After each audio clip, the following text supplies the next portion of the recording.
Funny story, the author of this book we're going to discuss once sat in my lap and sang to me. I can't wait to hear this.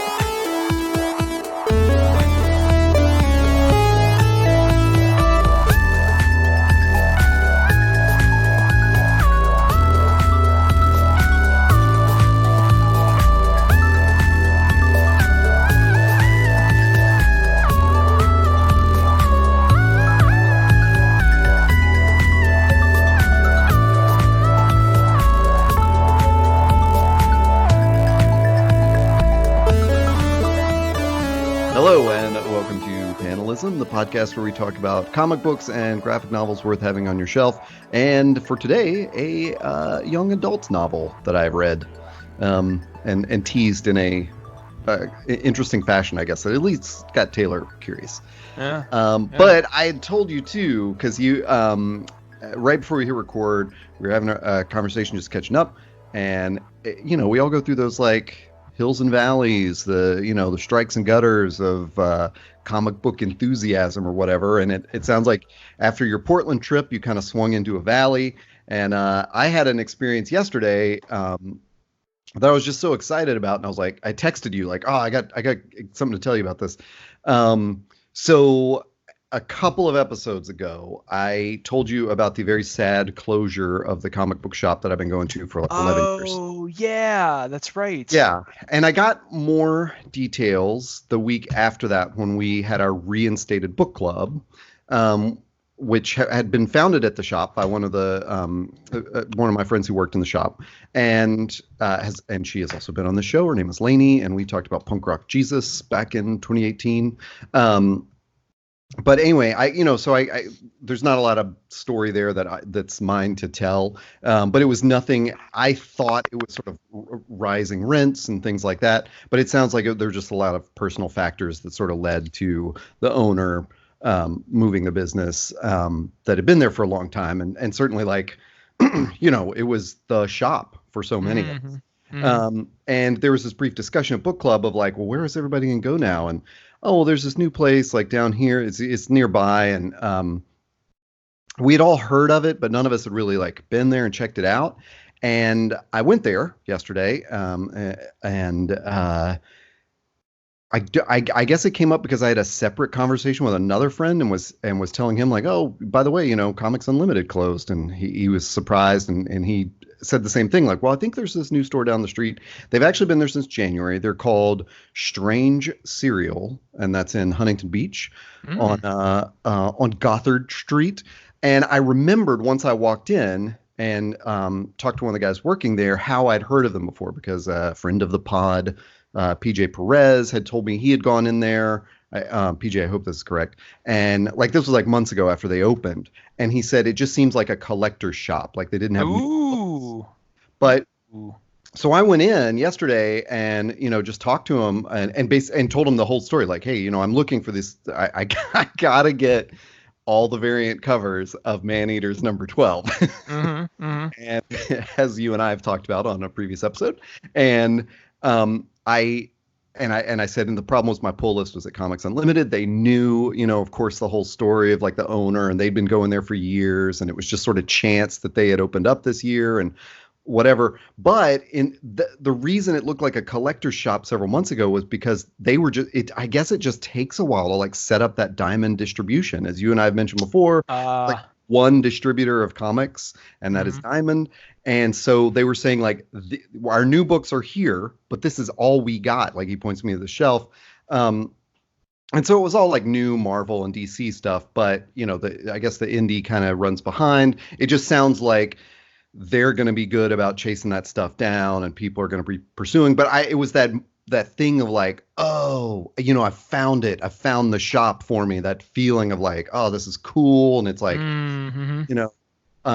it's owned by a guy around my age, and the other guy working there is around my age, and and hopefully there will be women there to give me some better perspective soon, because I really appreciated the woman at my last shop that gave me books that I would not normally seek out. But it was just that feeling of like, this isn't, it's cool. and it's like, modern and fresh and stuff, but it's not like a hipster comic shop, or it's not like trying to be something different. They really want to be like the hangout spot. And so they've got tables in back for games or their own book club. But as PJ had told me, like the shelves there are just sort of stocked with, the flotsam and jetsam of, probably what they grabbed at garage sales and like from other people going out of business, and just what they had from personal collections, or I have no idea. But it was that, I can't really describe it as like a gold mine, but it was that super fun feeling of like you're in a thrift store and you're finding all these goodies and you're like, holy crap, like why am I finding all this? So the big one I wanted to tell you about this, like I'm like trying not to spend a lot of money, because I originally thought I'm just gonna go in, get these 2 issues of Maneaters, that's it. Several episodes ago, I talked about this totally weirdo book that I found many years ago that was called Just Imagine Stan Lee's Catwoman. That's right. Yeah. When you and I looked it up, we found that this was part of this weird series where I guess it was in the years where Stan Lee wasn't really officially a part of Marvel, and DC invited him to like do this series that was reimagining their heroes. And we talked about in the Catwoman episode, not only is it written in this fun and funny sort of Stan Lee way, which is, it was like in the 90s, I guess, or early 2000s. So it wasn't quite, it still felt out of time. There were no thought bubbles. It was all out loud, like, thank God the green lightning has given me these cat powers and stuff like that. Okay. Anyway, so, goofy and fun, like Stan Lee stuff, but like incapable of imagining DC heroes in any way but a Marvel, like, if you're Catwoman, so she grows nails, like it's that kind of thing. So in you and I talking about this, we researched it and found out there's this whole series, and I'm like, oh, this is so random, because I don't even know how I found this. It was just like in a bunch of Catwoman books at a comic shop. So anyway, Strange Serial had the whole series. And I was going nuts. Like, I want all of these, but they're trade paperbacks. Like, they're a little bit bigger than a single issue each, but they're not quite like a 5-issue arc.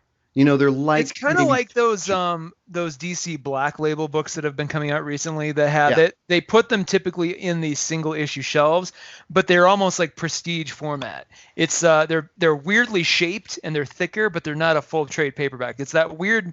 Remember back in the 90s when back when we had music stores, like CD stores, and some of them would carry like weird 6-song EPs of like records. It's kind of like that weird middling where it's like a better price for the consumer, and you're like, who's this for? I don't understand.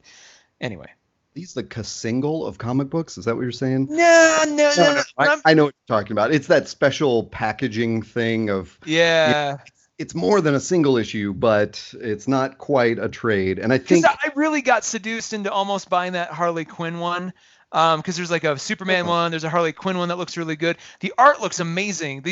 I'm still on the fence about these DC Black books, because I just think, I'm like, why not just keep Vertigo going, and why go through all this theater?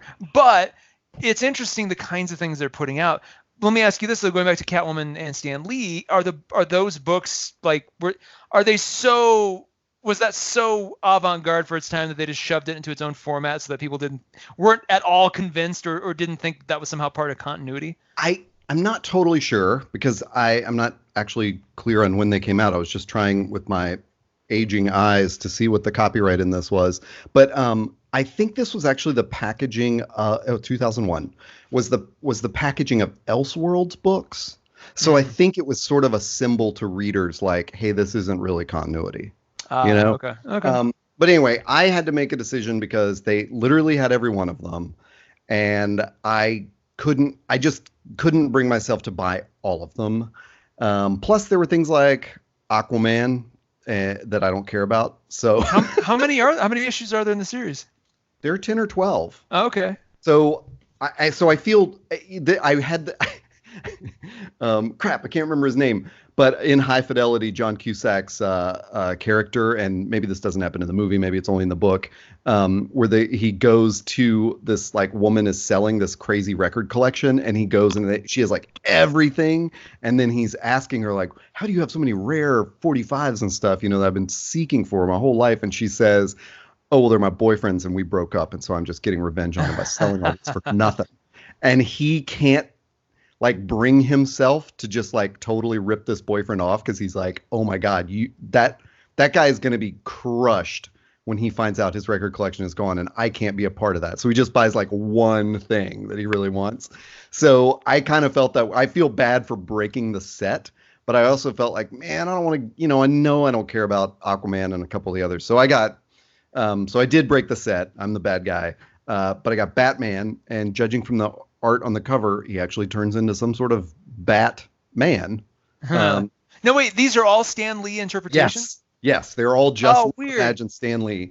Then sounds kind of like that whatever happened like 2 or 3 years ago where they had Superman, Wonder Woman, and Batman reimagined in like weird ways. Like Superman wore like a trench coat and like had a goatee. I don't know what that even was. I forget what Wonder Woman had like a weird white costume on. It was a different woman besides Diana Prince. Oh, that's weird. Because I got Wonder Woman and she's in this weird white and gold costume. I wonder if this is somehow spun off that way. But then the thing that really blew me away was I didn't know this one existed. I got Crisis. Oh my God. Crisis. Holy crap. Anyway, that's not even my whole haul. I also they had a really small shelf right next to the counter that I was flipping through just randomly while I was waiting to talk to the guy, and I didn't realize it was the mature readers section. But I stumbled across every trade paperback for this random manga called The Dirty Pair, which was at least illustrated and at one point sort of written by this guy named Adam Warren. And I don't know the whole story if it was an actual like Japanese company that owned the rights and then maybe they hired an American to do it, or Dark Horse just bought the rights and hired Adam Warren to do it. And it's sort of it just sort of has a reputation for like him being this artist and doing sort of cheesecake art in a satirical style. So I could probably talk about this book a whole lot because he also does this book called Empowered Now, which is supposedly that.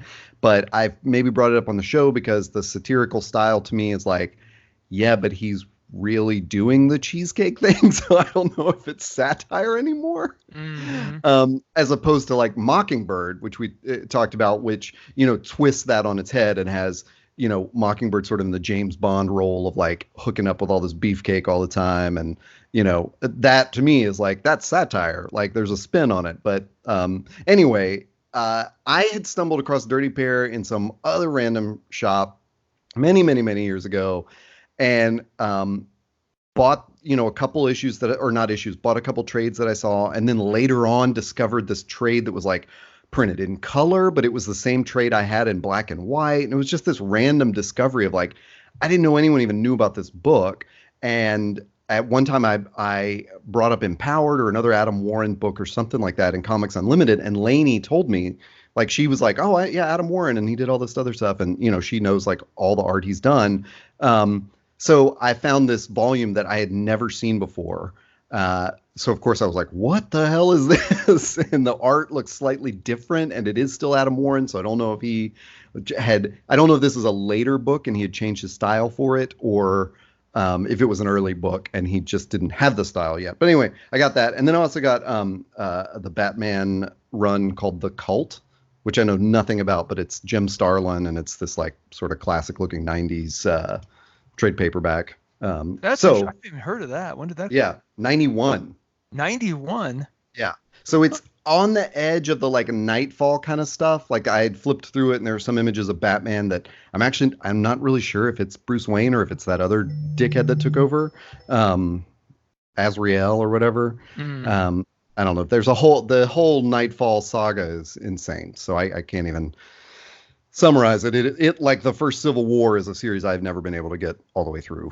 But anyway, it's around that time period and it's kind of dark looking. And so I was really intrigued and grabbed all those and just had to, satisfy myself. Like this is all I can take home today. But I'm so excited to go back to that place and, have a new pull list set up. And I don't know, just seems cool, So you had your love rekindled.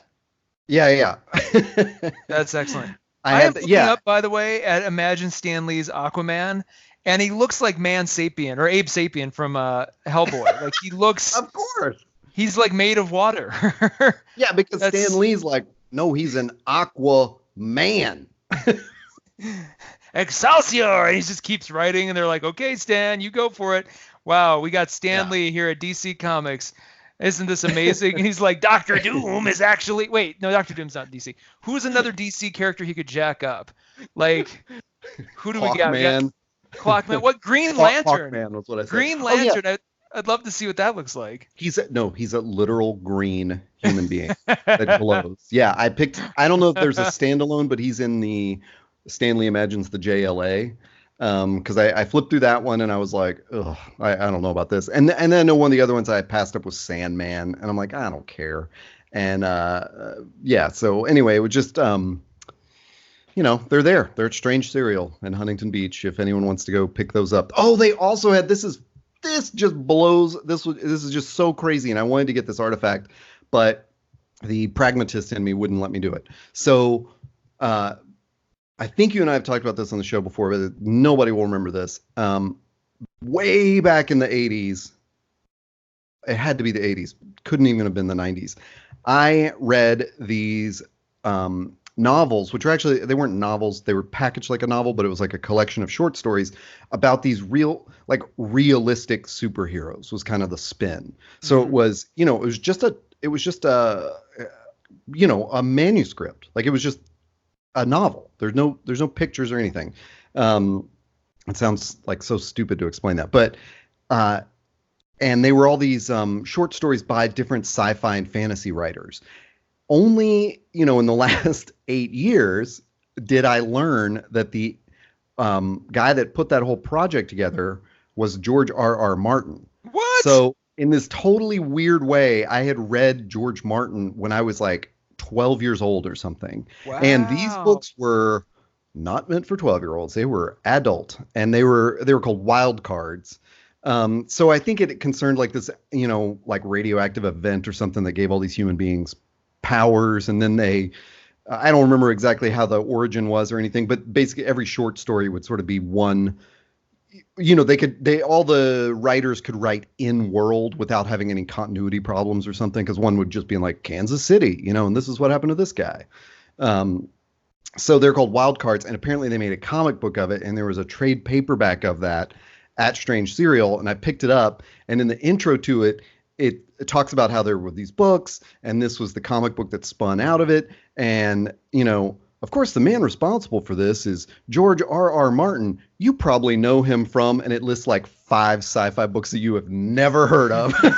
This is all pre-Game of Thrones, of course. Yeah, pre the writing of Game of Thrones even, which was like 91 or something. That's adorable. I forgot that he used to like write TV shows and comics and stuff like way back in the day. That was so it's like his sci-fi novels, and then it's like he worked on this before he moved out to Hollywood to work on the new Twilight Zone, and we're all like, yeah, that lasted no time at all.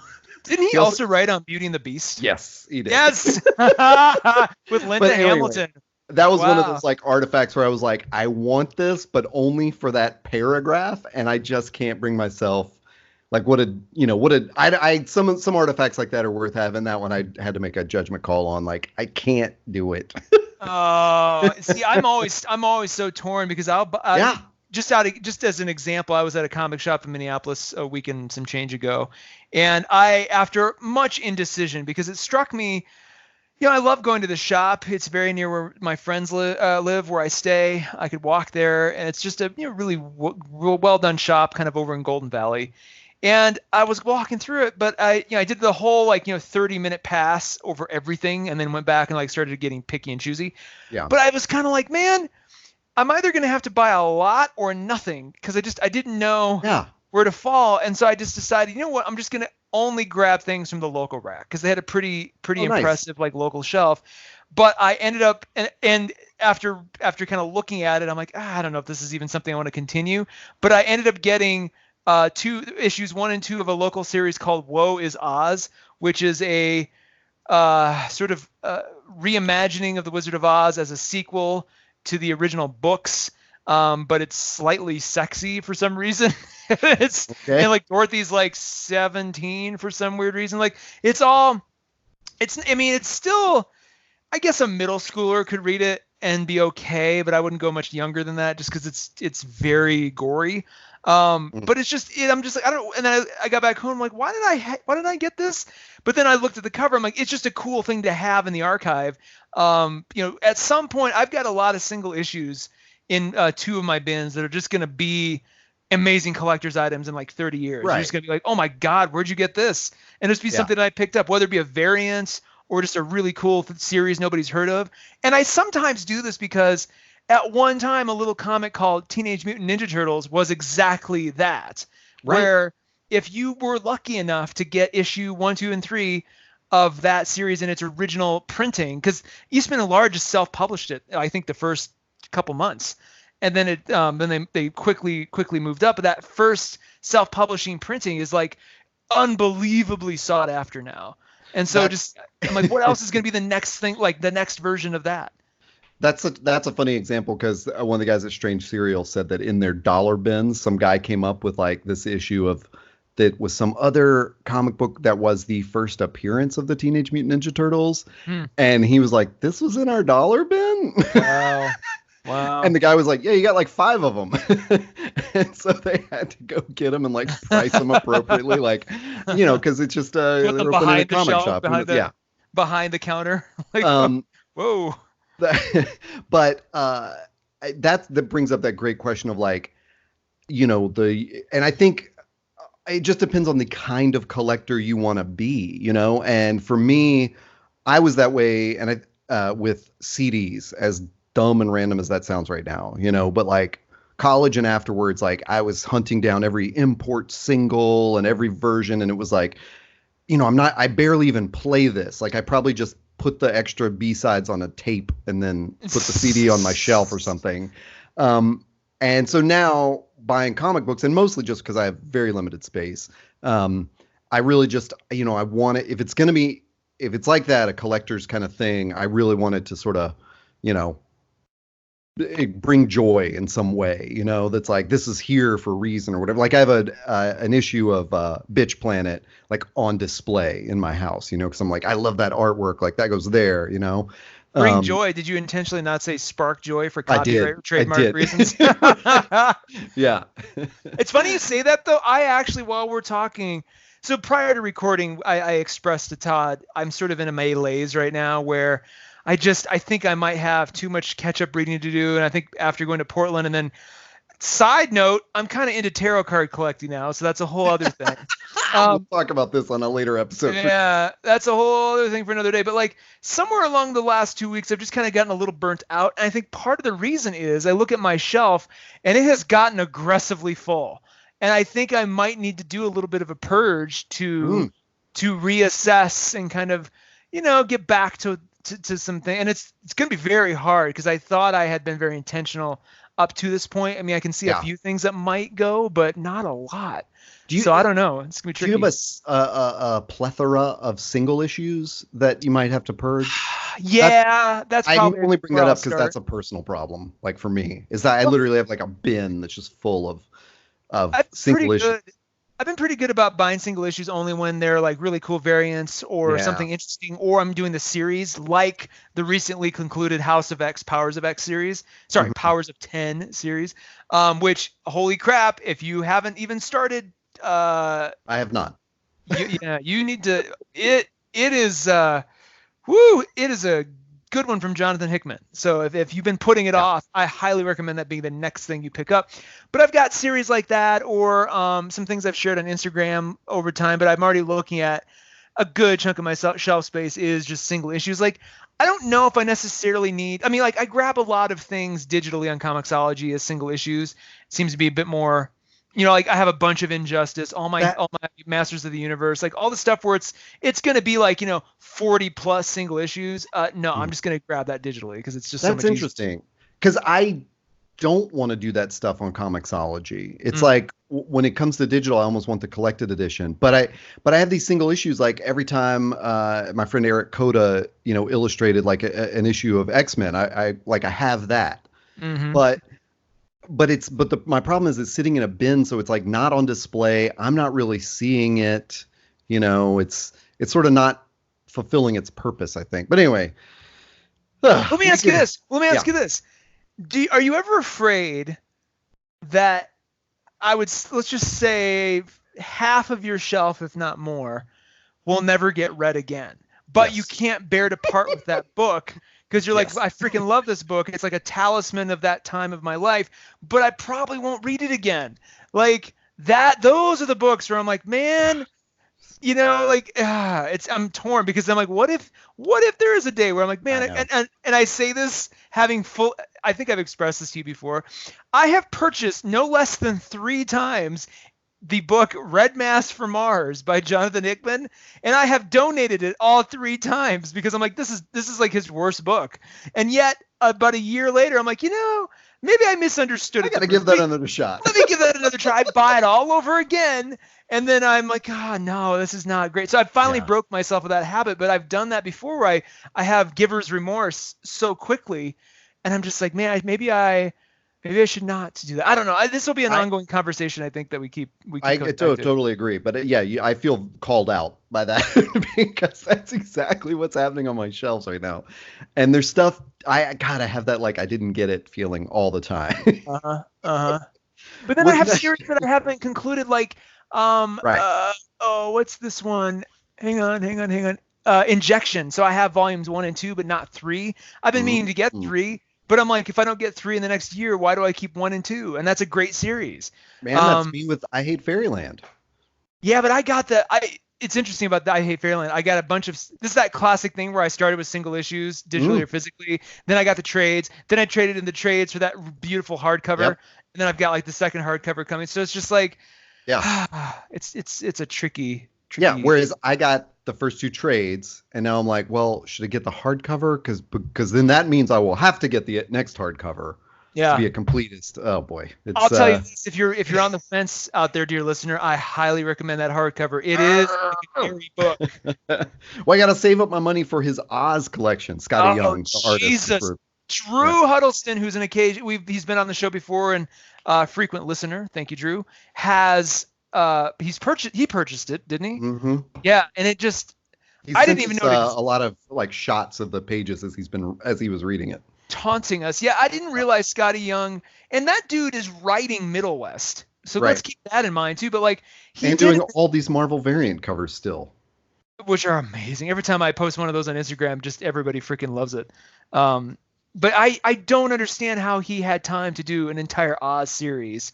That's like 800 pages. It's some ridiculous length. Oh, it's insane. It's every Frank Baum or whatever that guy's name is. Like it's every Oz book illustrated, I think. Oh, that's crazy. Yeah.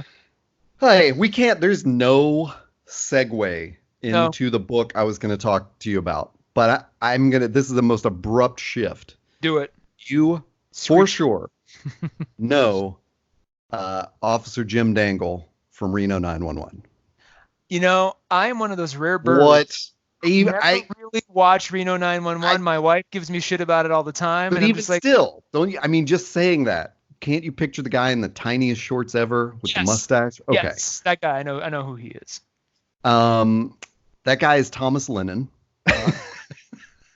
And he was he in The State? Oh God, I can't believe I'm second guessing myself on that. So yeah, he was in like an improv comedy troupe called The State, and came up on MTV through that, and like he's everywhere. You've seen him in everything. He's in the CBS reboot of The Odd Couple with Matthew Perry.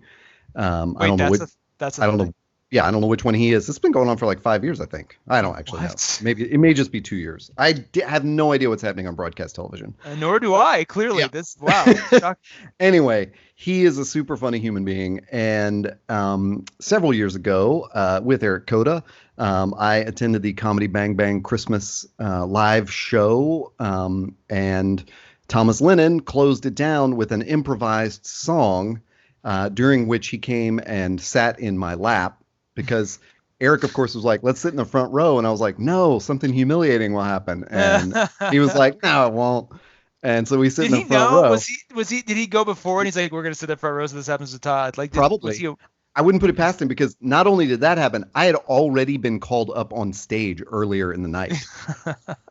It was awful. So I'm sitting there like twice humiliated, and Thomas Lennon comes and sits in my lap and improvises a song for a long time, like uncomfortably. Like it was that thing of like he was doing it to a bunch of people, but then he realized how uncomfortable I was, so he just planted himself, Of course. Anyway, that's Thomas Lennon.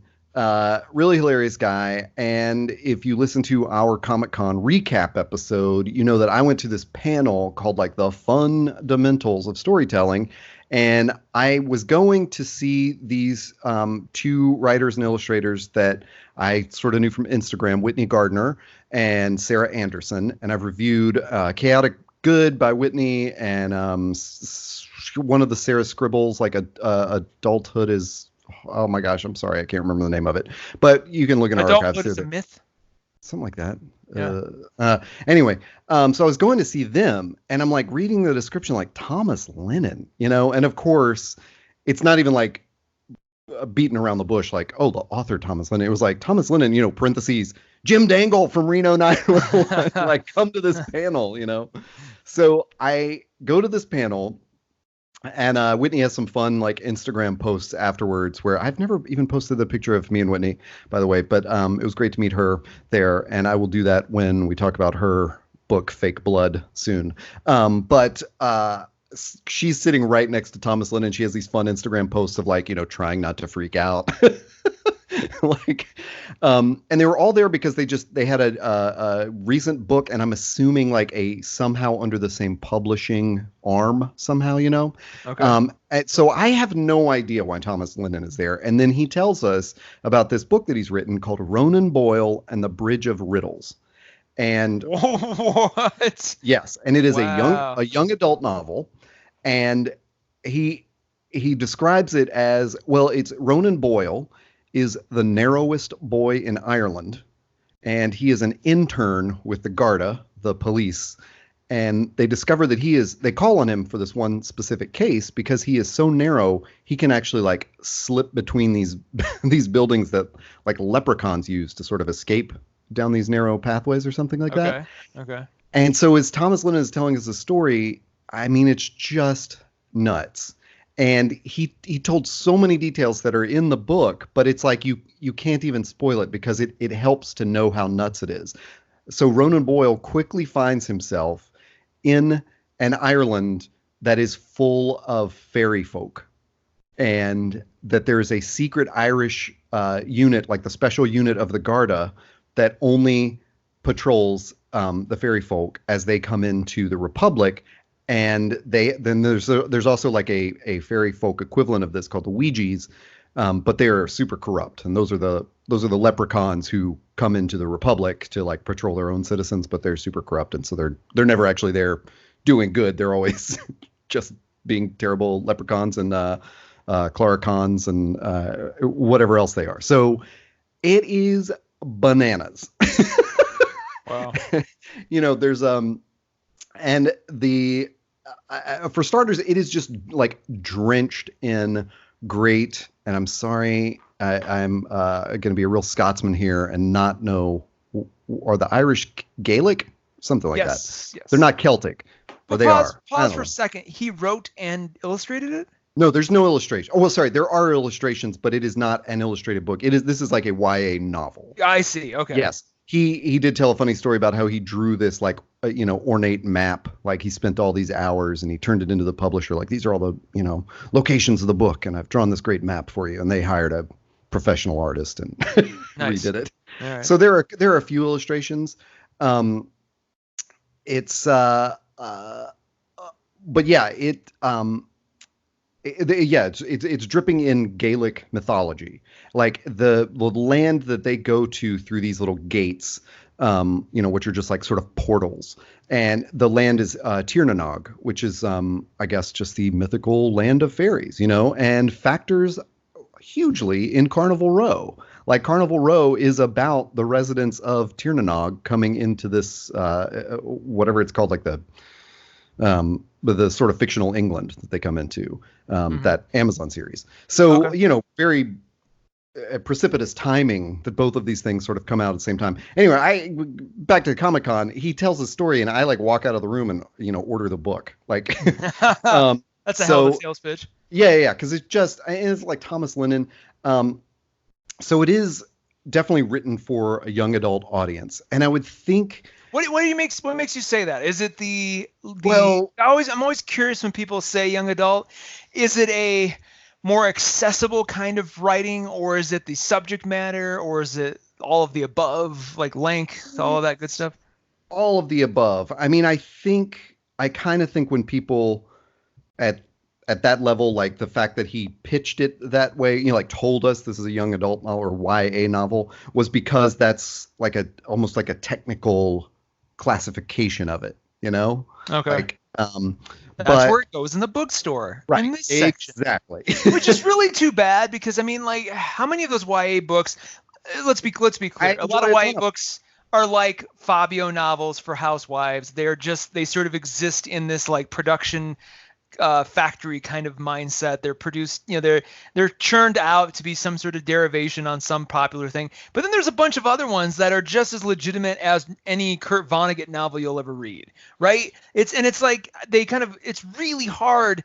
The few times I've stopped in a YA section, it's really hard to kind of figure out which ones are good. I don't even know. It seems like I probably. No, I've talked about a non-YA. I was going to say every novel I bring to this podcast is a YA novel, but that's not true. That's not true.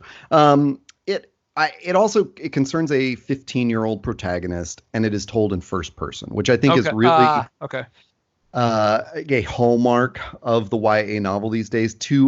I think, and apologies to Thomas Lennon because I think he's wonderful. I think to the detriment of the genre. I wish we didn't have so much first-person crap in YA. I think it for example, when I tried at one point to read the Hunger Games and I was so aggravated by that first person. Yeah, I couldn't do it. I couldn't do it. Well, you can't describe there's some places where that's excellent for describing the world.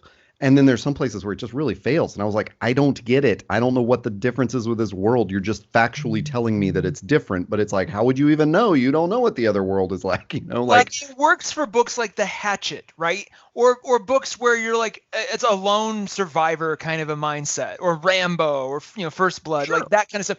But Hunger Games fell into that trap. She made her world too compelling, where a single person's point of view of that world was not enough. I'm like, no. You built an entire cool dystopia that's like really worth exploring. That's why the movies hold up so much better, because you get to see what President Snow would do if A, B, and C happens. Like you get to see, right. And to the movie's credit, it's mainly Jennifer Lawrence's point of view, but it's still you get to flesh it out more. And that was my only complaint. I'm like, when it's an insular world, or if it's like 12 Angry Men or something where the location is it's almost like a stage play, then I think you can play around with that point of view a lot more. Yeah, I think there's some hilarious fact, like I think the first 50 Shades of Grey was in first person, and then the next two were in third, or something stupid like. Well, that. Remember, 50 Shades of Grey started off as Twilight. Yeah. Anyway, to Thomas Lennon's credit, I do think it's pretty cool. Like the description of the world through Ronan Boyle's eyes is interesting, because I think too many perspectives there, or a third person omniscient would it would feel a little too filled in. And so you kind of get the confusion of this boy discovering this whole secret world that exists around him. But you're also, and it's really cool because he's in the police, so he's trying to solve a bigger mystery.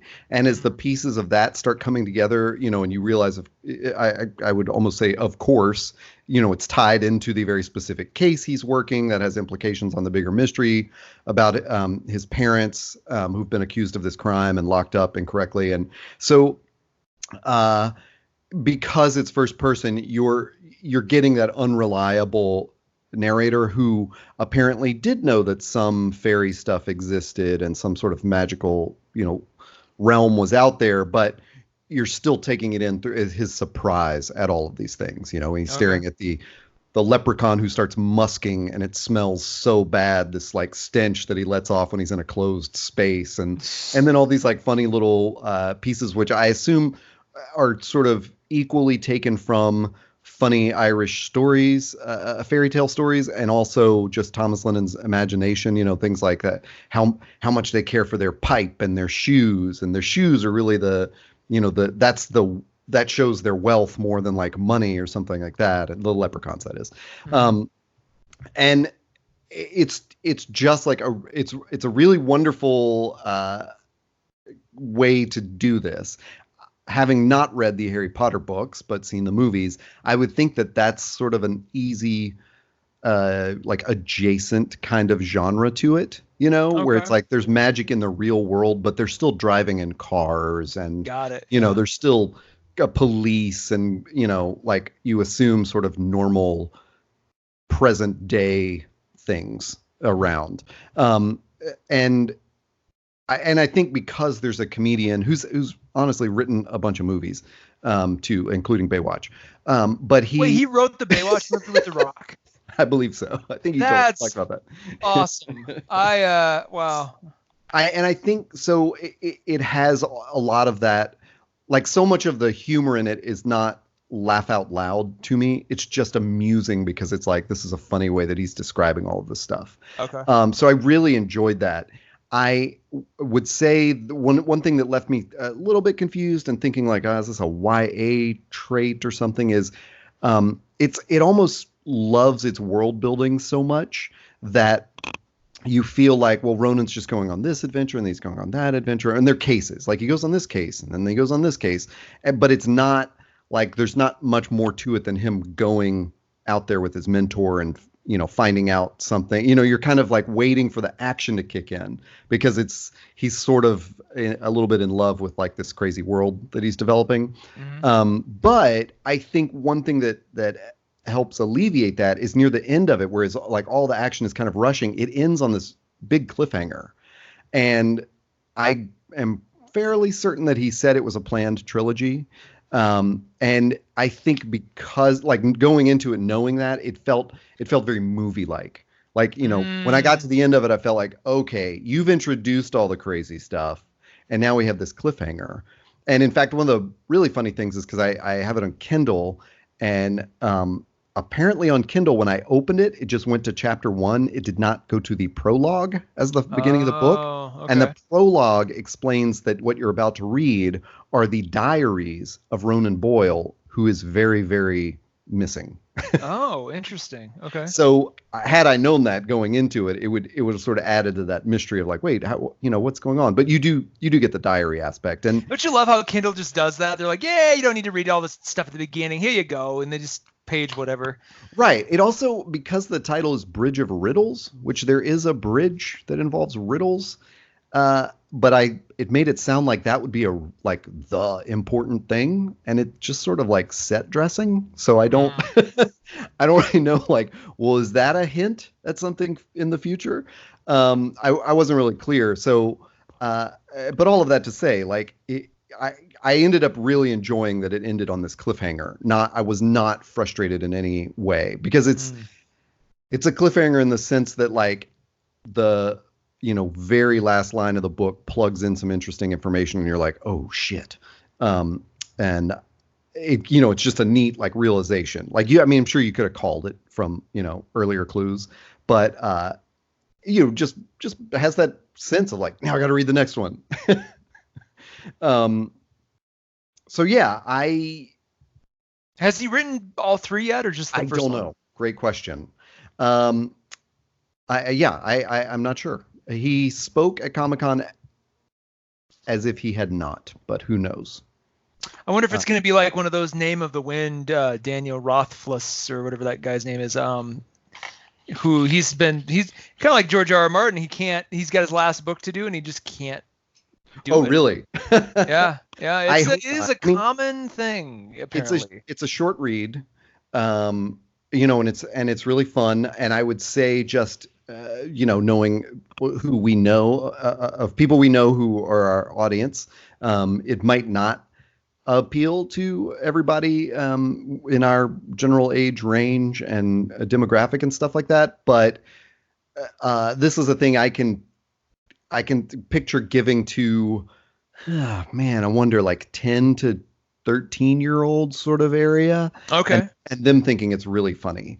But like I'm sure I could read it to my niece and nephew, and they would both think it's really funny because there's like and this is no spoiler because Thomas also talked about this at Comic-Con, where there's like a bar that all the leprechauns go to in Tirnanog, but they don't get drunk. They all eat this pickle that is so much hotter than anything that a human could consume. And then so they put it on YouTube. They eat these pickles, and then it gives them the pickle toots, and they fart and shoot up and bonk themselves into the ceiling. And they're like so filled with this like laughter and hilarity at this. So it's one of those things where it's like, to me, that wasn't like funny. It was just like, it was a funny scene and a funny like imagining of this. And, they go into like the Ronan Boyle goes into this bar, and of course it smells terrible. And there's like a troll that they have to get past to get into the bar or whatever. And so all those details were like just sort of fun and colorful. But I'm sure that, young kids are going to think like these farting leprechauns shooting into the ceiling is like the funniest thing they've ever heard about. There's mattresses on the ceiling to prevent them from hurting themselves. All this like crazy details. Yeah. I mean, one of the things he does really well is he puts in a bunch of those little funny real world like examples of like if this happened, of course, like if you there's a bunch of selkies there, which are like a half seal, half woman sort of mermaid thing, and Ronan falls in a pool with them, and of course it's filled with like selkie poop because like they have nowhere else to go but like in like this little tub.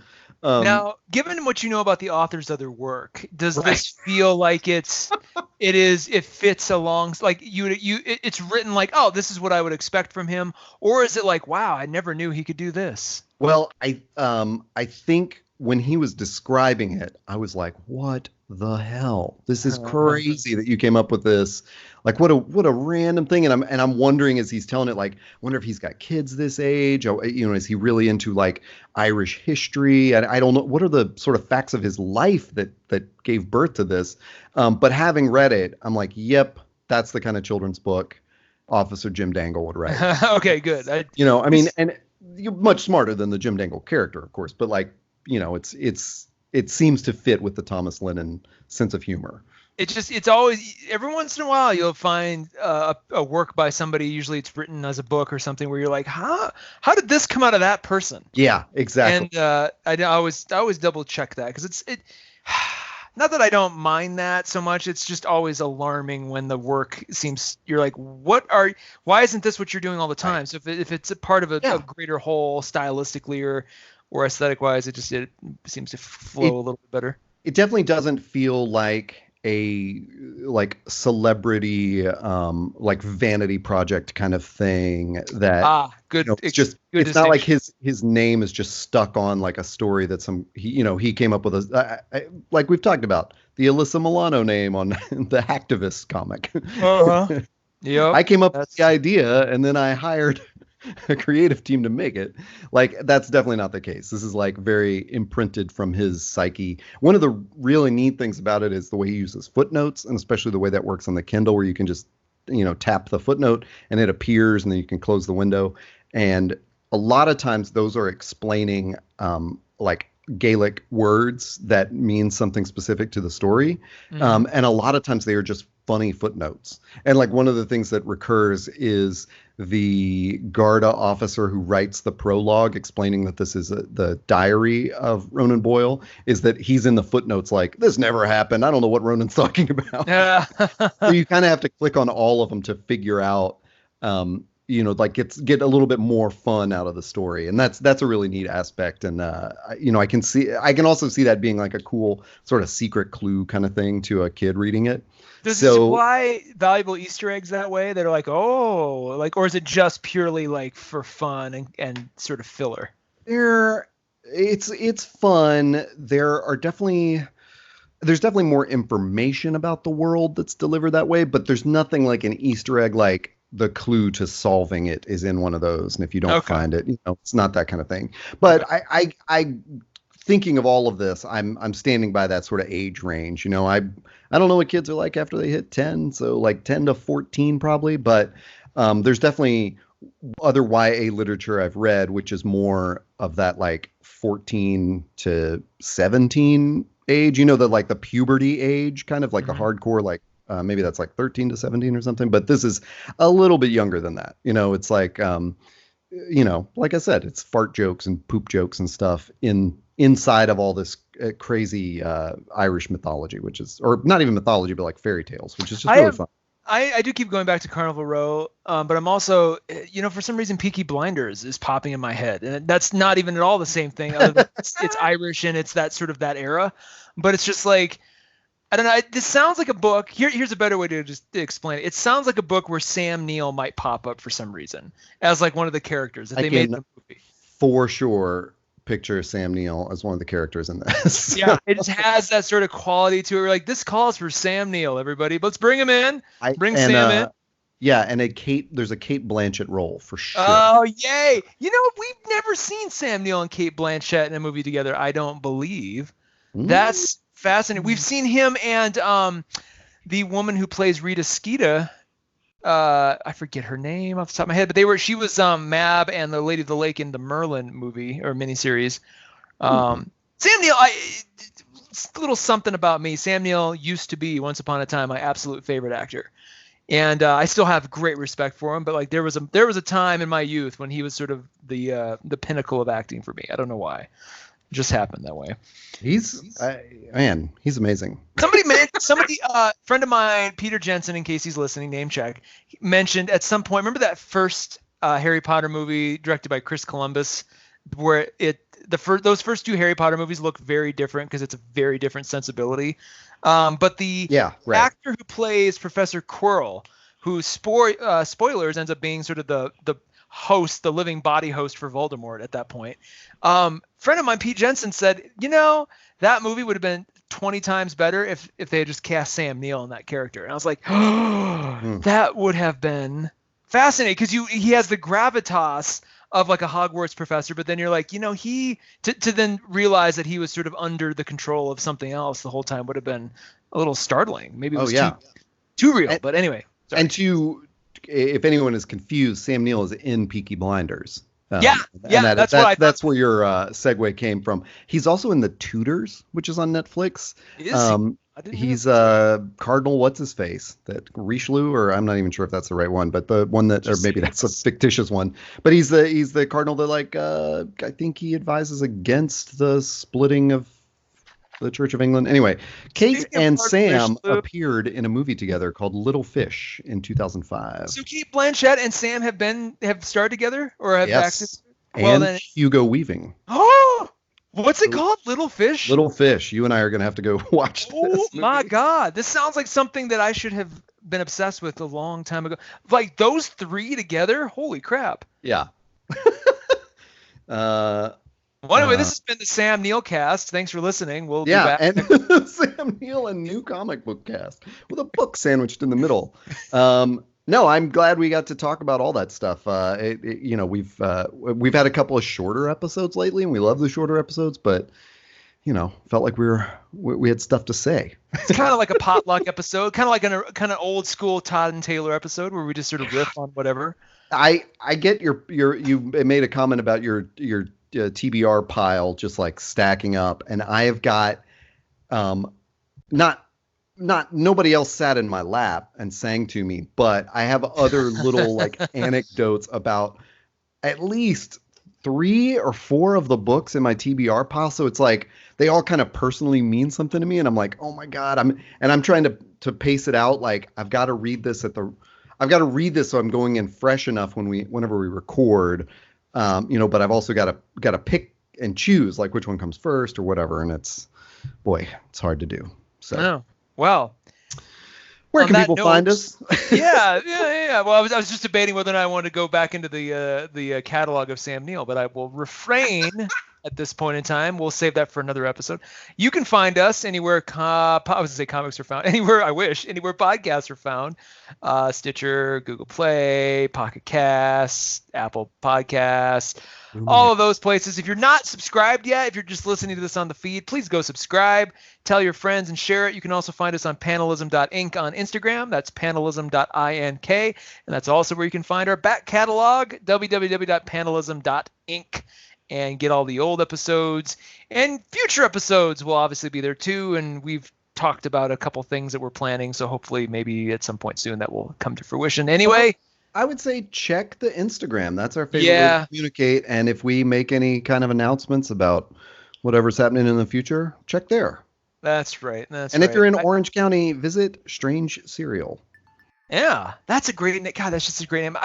I want to check back in on that store in like 2 to 3 years and just see how much it's evolved since early days. You're one of those people like, I remember when it was just a shelf of some random crap they found in a flea market.